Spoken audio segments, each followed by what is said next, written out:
कोई भी सामान खरीदने से पहले और उससे भी पहले अगर कोई कह रहा है पहले इसे उपयोग कर लो बाद में लेना, इन चीज़ों में गुमराह मत हो। पहले दाम पूछो, क्योंकि अगर तुमने एक बार उपयोग कर लिया ना, फिर सामने वाले चाहे जो कीमत बोलेगा तुम्हें वो कीमत अदा करनी पड़ेगी।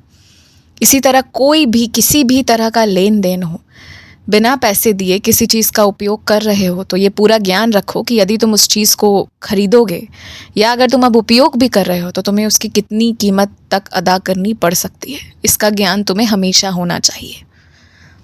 तुम्हें अपने घर में कांच की चीज़ें बहुत पसंद हैं, लेकिन मैं तुमसे ये कहता हूँ कि हर एक चीज़ कांच की ही नहीं हो सकती है।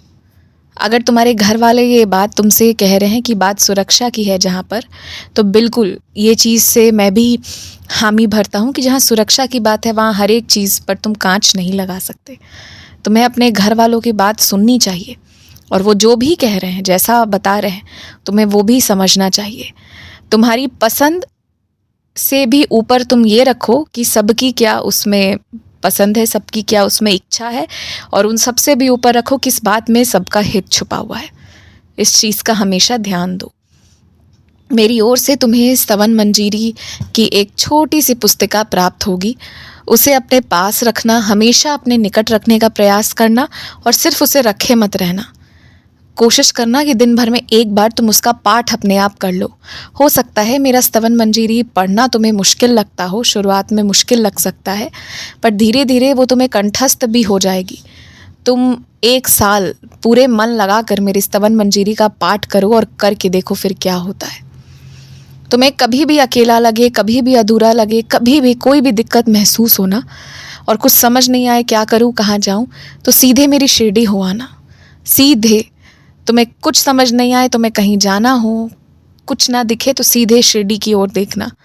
और चाहे बाहर मौसम कैसा भी हो, लोग कैसे भी हों, परिस्थिति कैसी भी हो, तुम शिरडी आना चाहोगे तो तुम्हारी उत्तम व्यवस्था होकर रहेगी। और तुम्हारे पास जो भी पैसे हों, जितना भी कुछ हो, उसी में तुम शिरडी बहुत अच्छे से आ जाओगे। बहुत अच्छी व्यवस्था रहेगी और शिरडी में दिल खोलकर तुम्हारा स्वागत भी होगा। मैं ये भी कहता हूँ तुमसे। तो इसीलिए कभी भी मन उदास मत करना कि तुम कहाँ जाओगे।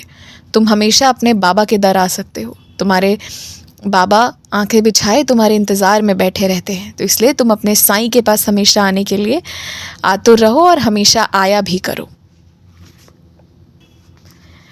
तुम अगर अपनी किसी बुरी आदत को छोड़ना चाहते हो तो उसके लिए तुम्हें कोई पूजा पाठ या कुछ और नहीं करना। तुमने बस एक संकल्प करना है मन में और सोच लेना है कि आज से इस क्षण से छोड़ रहे हो और वो छूट जाएगा। ये इतना ही आसान है, ये मुश्किल नहीं है।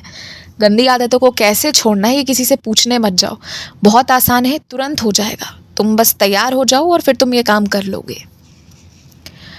और हमेशा ये बात का ध्यान रखो कि किसी एक की बात किसी दूसरे से तुमने नहीं करनी है। अगर एक बार तुमने कर दिया, तुमने एक बार कह दिया, अब चाहे कुछ भी हो जाए, कुछ भी कर लो, पर तुम वापस तो नहीं ले सकते उस शब्दों को। तो ये बात है, इसीलिए हमेशा सोच समझ कर बातें किया करो। खूब खुश रहो, मुस्कुराते रहो, हमेशा एक विश्वास रखो कि तुम्हारे साथ मैं खड़ा हूँ और मुझे जानना है कि मैं तुम्हारे पास हूँ या नहीं हूँ, तो मुझे तुम बस अनुभव करके समझ सकते हो। अब अनुभव करने के लिए ना दिन भर मेरे से बातें करूँ, दिन भर देखो क्या कुछ हो रहा है तुम्हारे इर्द गिर्द। अगर गौर नहीं करोगे तो फिर मेरा अनुभव कैसे कर पाओगे? तुम्हें गौर तो खुद ही करना होगा।